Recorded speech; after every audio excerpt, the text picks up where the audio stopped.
Wheels down at Sana'a International Airport for the first time in almost 3 weeks. Until Saturday, a Saudi-led blockade had shut down most of Yemen's ports of entry. After warnings by the UN, a handful of planes carrying polio and diphtheria vaccines and aid workers arrived in the Houthi-controlled capital. The Sana'a International Airport was banned from receiving humanitarian aid aircraft for more than 19 days.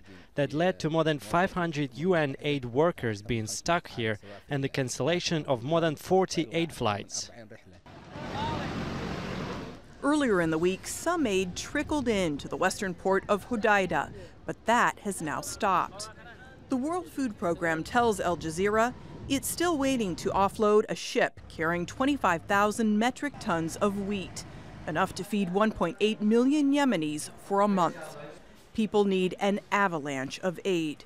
Millions are on the brink of a famine, and they're struggling to survive cholera, polio, and diphtheria outbreaks, in addition to the war. Humanitarians are serving the needs of 7 million people who are completely dependent on us.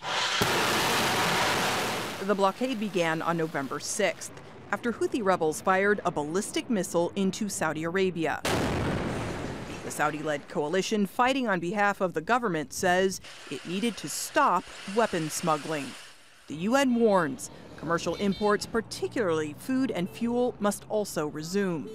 The World Food Program says continuing to choke off the supply could have a disastrous effect on 14 million people living in northern Yemen. People it says it doesn't have the resources to help. Natasha, Ghoneim, Al Jazeera.